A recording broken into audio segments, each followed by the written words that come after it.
Good morning, praise the Lord. ઈશ્વરનો આભાર માનતા આવો ફરીને એકવાર ઈશ્વરનું વચન વાંચી ટૂંકું મનન કરી દિવસની શરૂઆત કરીએ.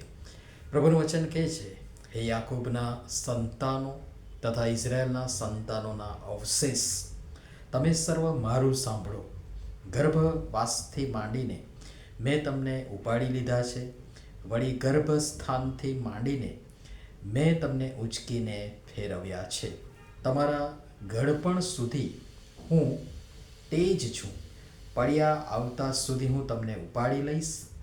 મેં ઉત્પન્ન કર્યું છે ને હું તમને ઉંચકી રાખીશ. હા, હું તમને ઉપાડી લઈશ ને તમને બચાવીશ. યશાયા પ્રબોધકનું પુસ્તક, તેનો 46મો અધ્યાય અને તેની 3જી અને 4થી કલમ. આજનો વિચાર. ખ્રિસ્તમાં અતિ પ્રિયવાળા મિત્રો, પ્રભુ ઈસુ ખ્રિસ્તના સુમધુર નામમાં આપ સર્વને સવારની પ્રેમી સલામ. જે પરમેશ્વર આટલી બધી આપણ સર્વની કાળજી લે છે, જે છેક ગર્ભવાસથી માંડીને, ગર્ભસ્થાનથી માંડીને ઉપાડી લે છે, ઉંચકીને ફેરવે છે, તે આપણને વચન આપે છે.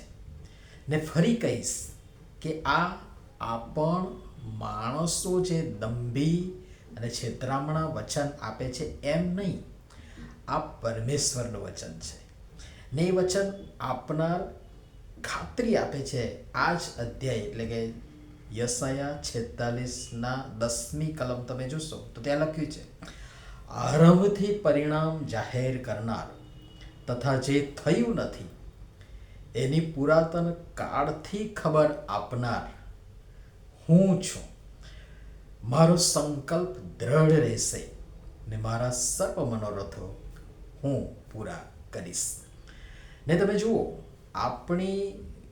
આપણા ગર્ભવાસ કે ગર્ભાવસ્થાથી લઈ, બાળપણથી લઈ યુવાવસ્થા અને હવે ઘડપણ સુધીની લાંબી મુસાફરી, ને હવે તો માથે પડ્યા આવતા હશે કે આવ્યા હશે.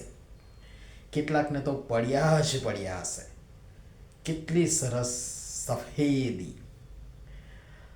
પણ આપણે ઘડપણ છુપાવવા ક્યારેક એ સફેદીને કાળા કરીએ છીએ.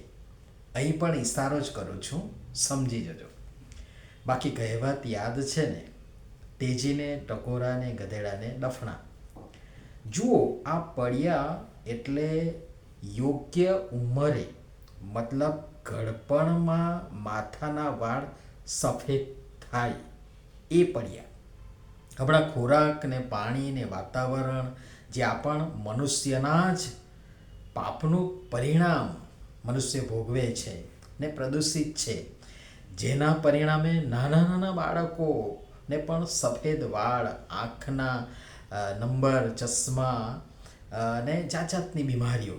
પણ આ પડ્યા જે યોગ્ય ઉંમરે આવે એ વૃદ્ધાવસ્થાની નિશાની, જેના માટે પણ કહ્યું છે નીતિવચનોનું પુસ્તક 16મો અધ્યાયની 31મી કલમ, માથે પડ્યા એ મહિમાનો મુંગટ છે, તે નેકીના માર્ગમાં માલુમ પડશે.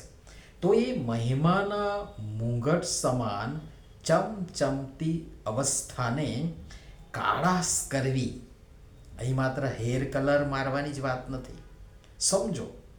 ને એટલે જ ઉપર કહેવત મૂકી છે, વાત ઈશારો જુદો છે.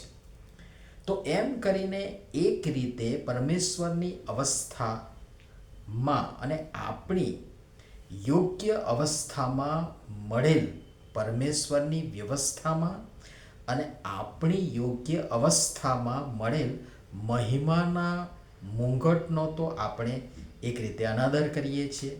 જેમ બાળપણ સ્વીકાર્યું, જેમ યુવાવસ્થા સ્વીકારી અને તેને માણી, તેમ દોસ્તો ઘડપણને પણ સ્વીકારી, એને પણ માણો, એને પણ એન્જોય કરો, કિંતુ પ્રભુમાં, બીજા કશામાં નહીં. ને પ્રભુ વચન આપતા કહે છે કે તમારા ઘડપણ સુધી હું તે જ છું. પડ્યા આવતા સુધી હું તમને ઉપાડી લઈશ. મેં ઉત્પન્ન કર્યું છે ને હું તમને ઉંચકી રાખીશ. હા, હું તમને ઉપાડી લઈશ ને તમને બચાવીશ.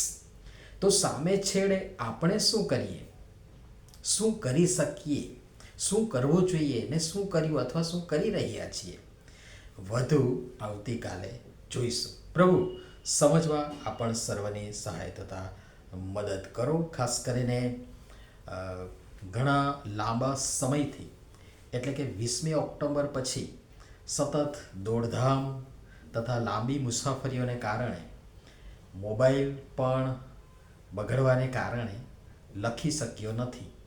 એટલે જ્યાંથી અટક્યા છેલ્લો જે મેસેજ હતો ત્યાંથી જ શરૂ કરીશ અને છેલ્લો જે મેસેજ હતો તે ફરીથી રિપીટ કરીને મૂકીને આપણે આગળ વધી રહ્યા છીએ. ઘણા મિત્રોના ફોન આવ્યા, મેસેજ આવ્યા, ખબર અંતર પૂછ્યા.